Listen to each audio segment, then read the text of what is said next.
ڈرامے میں Ertugrul Ghazi اور ابن العربی کے درمیان گہرے تعلقات کو دیکھا گیا ہے۔ اس بارے میں تاریخی حقائق کیا کہتے ہیں؟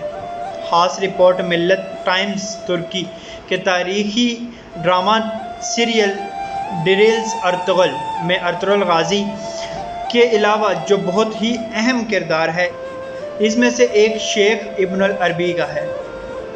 ڈرامہ میں دکھایا گیا ہے کہ حلب جاتے ہوئے ارطغرل کے راستے میں ابن العربی سے ملاقات ہوتی ہے اور پھر یہ ملاقات پیری مریدی کے رشتے میں تبدیل ہو جاتی ہے۔ شیخ ابن العربی کو ارطغرل اپنا مرشد بنا لیتے ہیں اور ابن العربی ارطغرل غازی میں موجود جوہر کو پہچان لیتے ہیں۔ ارطغرل غازی جب بھی کسی مصیبت میں پھنستا ہے، مشکل کا شکار ہوتا ہے، تو ابن العربی روحانی طور پر اس کی مدد کرتے ہیں۔ اللہ تعالیٰ کی طرف سے ابن العربی کے دل میں یہ بات ڈال دی جاتی ہے کہ ارطغرل مشکل میں پھنس گیا ہے، اور پھر شیخ ابن العربی ارطغرل کی کامیابی، دشمنوں کے ہاتھ سے چھٹکارا پانے کے لیے دعا کرتے ہیں، اور اچانک کسی نہ کسی طرح کی ارطغرل کو مدد مل جاتی ہے، اس سے وہ دشمنوں کے ہاتھوں سے نکلنے میں کامیاب ہو جاتا ہے اور اس کے دشمن اس پر قابو پانے میں ناکام ہو جاتے ہیں۔ ملت ٹائمز کی اس خاص رپورٹ میں ہم جاننے کی کوشش کریں گے تاریخ دونوں کے تعلقات کے بارے میں کیا کہتی ہے۔ کیا تاریخی واقعات اور شواہد میں ایسا کوئی ثبوت ملتا ہے جس کی بنیاد پر یہ کہا جائے کہ ڈرامے میں دونوں کے درمیان جو تعلق دیکھا گیا ہے وہ درست ہے، یا پھر حقیقت سے اس کا کوئی تعلق نہیں؟ محض ایک کلچر اور تذفف کو دکھانے کے لیے ابن العربی کا کردار پیش کیا گیا ہے۔ کیا ابن العربی اور ارطغرل کا عہد ایک ہی ہے یا الگ ہے؟ شیخ ابن العربی کسی معمولی شخصیت کا نام نہیں ہے، یہ 12ویں صدی کے عبقری شخصیت اور عظیم فلسفی، مفکر اور محقق دانشور ہیں۔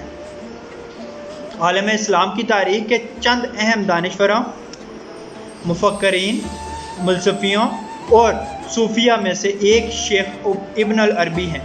تقریباً 500 کتابوں کے مصنف ہیں۔ ان کی سب سے مشہور کتاب الفتوحات المکیہ ہے جس کے 560 ابواب اور 4000 صفحات ہیں۔ شیخ ابن العربی کو صوفیہ نے شیخ الاکبر کا لقب دے رکھا ہے اور آج تک یہ لقب کسی اور کو نہیں مل سکا۔ شیخ ابن العربی کا پورا نام محی الدین محمد ابن العربی الاندلسی ہے۔ اندلس کے مرثیہ شہر میں 1165 میں ولادت ہوئی۔ آپ کے والد عربی النسل تھے اور اندلس میں آ کر انہوں نے رہائش اختیار کر رکھی تھی۔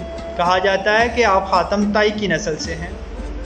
جس وقت آپ کی پیدائش ہوئی اندلس میں خانہ جنگی کا ماحول تھا اور کوئی مستحکم حکومت نہیں تھی۔ اندلس کے صوبے اشبیلا کے حاکم کے یہاں آپ کے والد کا اثر و رسوخ تھا اور دربار میں آنا جانا آپ کا لگا ہوا تھا۔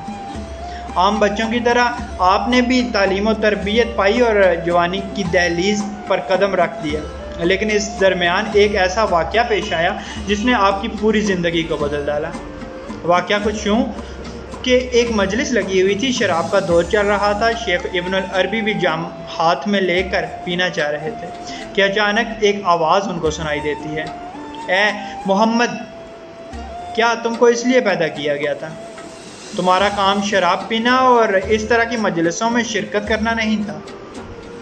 اس واقعے کے بعد ابن العربی جام ہاتھ سے پھینک دیتے ہیں اور وہاں سے باہر نکل جاتے ہیں۔ اس واقعے کے بعد ان کی کیفیت بدل جاتی ہے، تذفف، فقہ اور دیگر علوم میں انہیں کمال حاصل ہو جاتا ہے۔ انہیں احساس ہوتا ہے کہ ہمارے سینے میں جو علم ہے اس کی تبلیغ و تشہیر کے لیے اندلس مناسب ملک نہیں ہے، چنانچہ وہ وہاں سے نکل کر 1194 میں مراکش پہنچتے ہیں۔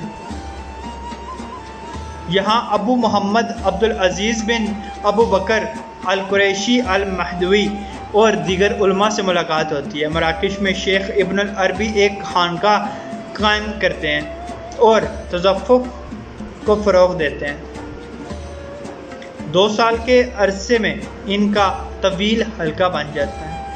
شیخ ابن العربی پھر اندلس لوٹ جاتے ہیں اور کچھ سال وہاں قیام کرتے ہیں۔ 1199 میں ان کے دل میں اللہ تعالیٰ کی طرف سے یہ بات ڈالی گئی کہ میرے بندوں کو اس کرم کے بارے میں بتاؤ جو میں نے تم پر کیا ہے۔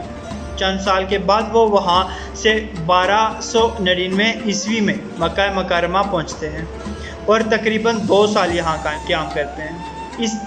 اسی زمانے میں انہوں نے اپنی مرکہ الآراء کتاب الفتوحات المکیہ کی تصنیف شروع کی۔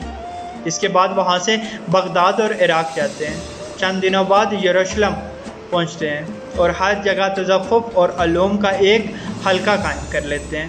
دمشق میں ان کی ملاقات سلطان صلاح الدین ایوبی کے بیٹے الملک الظاہر سے ہوتی ہے، جو ان کی بے پناہ قدر کرتے ہیں۔ سلطان صلاح الدین ایوبی کے ناتی امیر حلب عبدالعزیز کے بھی یہاں ان کی بہت قدر و منزلت ہوتی ہے۔ ایک مرتبہ ان پر کچھ لوگوں کی جانب سے ارتداد کا الزام لگایا جاتا ہے اور لوگ قتل کرنے کے درپے ہو گئے، لیکن وہ کامیاب نہیں ہو سکے۔ مصر کے ایوبی حاکم الملک العادل نے انہیں بچا لیا۔ 1211 میں شیخ ابن العربی ایشیا کو چک کی جانب جاتے ہیں اور کونیا پہنچتے ہیں، جو اس وقت سلجوق سلطنت کی راجدھانی تھا اور ایک عظیم شہر تھا۔ یہاں پر سلطان کیکاؤس نے آپ کا ولولے کے ساتھ استقبال کیا اور آپ کی رہائش کے لیے ایک مکان بنوایا، جسے آپ نے بعد میں ایک بیکاری کو دے دیا۔ کونیا میں آپ کی آمد مشرقی تصوف میں ایک انقلاب کا پیش خیمہ بنی، جس کا وسیلہ آپ کے شاگرد اور ستیلے بیٹے صدر الدین کونوی بنے، جن کی ماں سے آپ کی شادی ہوئی۔ صدر الدین کونوی، جو آگے چل کے تصوف کے علائم میں شمار ہوئے، مولانا جلال الدین رومی کے قریب دوستوں میں سے ہیں۔ آپ نے ابن العربی کی کتاب فصوص الحکم پر شرح لکھی، جو آج تک حرف آخر سمجھی جاتی ہے۔ سلجوق سلطان علاء الدین کیقوباد آپ کے مریدوں میں تھے اور بہت بے پناہ عزت کرتے تھے۔ آخر عمر میں شیخ ابن العربی دمشق آ گئے۔ یہیں 1240 میں شیخ ابن العربی کی وفات ہوئی۔ دمشق میں ہی آپ کا مقبرہ ہے۔ 1210 کے بعد یہ وہ زمانہ ہے جس میں شیخ ابن العربی کونیا میں قیام پذیر تھے اور ایشیا کو چک میں تصوف اور فکر و فلسفہ کو عام کر رہے تھے۔ اس بیچ شیخ ابن العربی کا دمشق، حلب، موصل، بغداد، مکہ اور یروشلم مستقل آنا جانا لگا ہوا تھا۔ اسی عہد میں اناطولیہ کی سرزمین پر ارطغرل کی سرگرمیاں بھی شروع ہو گئی تھیں۔ شیخ ابن العربی جس زمانے میں یہ سارے سفر کر رہے تھے، اسی زمانے میں کئی قبیلے کا سردار ارطغرل غازی بھی صلیبیوں اور منگولوں سے لڑ رہا تھا۔ ارطغرل کی تاریخ ولادت 1190 ہے، جبکہ ابن العربی کی ولادت 1165 ہے۔ ابن العربی ہجرت سے تقریباً 1200 عیسوی کے بعد آتے ہیں۔ ادھر 1210 کے بعد ارطغرل غازی کی سرگرمیاں شروع ہوتی ہیں اور شیخ ابن العربی بھی اس زمانے میں مشرقی ممالک میں موجود ہوتے ہیں۔ اس لیے تاریخی حقیقت یہی ہے کہ ابن العربی اور ارطغرل غازی کا زمانہ ایک ہے۔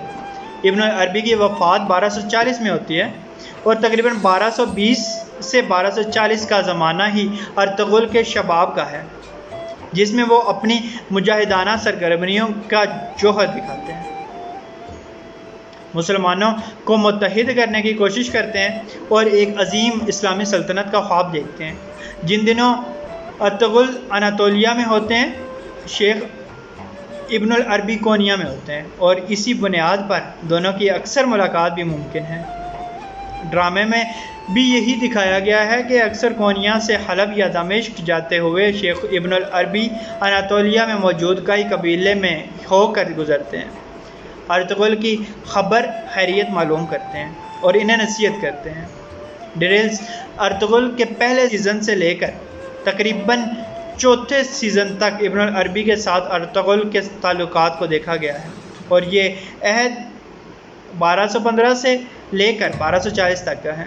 اس عہد میں ارطغرل جوان تھا اور شیخ ابن العربی ضعیف تھے، اس لیے یہ بات یقین کے ساتھ کہی جا سکتی ہے کہ شیخ ابن العربی کی ارطغرل غازی سے ملاقات ہوئی تھی۔ ڈیٹیلز ارطغرل کے رائٹر محمد بوزدیق کا بھی یہی دعویٰ ہے کہ ان کے پاس یہ تاریخ موجود ہے، جس سے ثابت ہوتا ہے کہ ارطغرل کے روحانی پیر اور مرشد شیخ ابن العربی تھے۔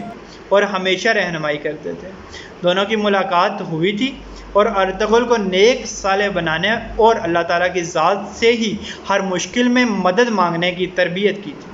اسی بنیاد پہ ڈرامے میں اس کردار کو اہمیت کے ساتھ جگہ دی گئی ہے اور ناظرین کی دلچسپی بھی اس کردار میں بہت زیادہ پائی جاتی ہے۔ بلا شبہ ڈرامہ ارطغرل میں شیخ ابن العربی کا کردار بہت اہم ہے۔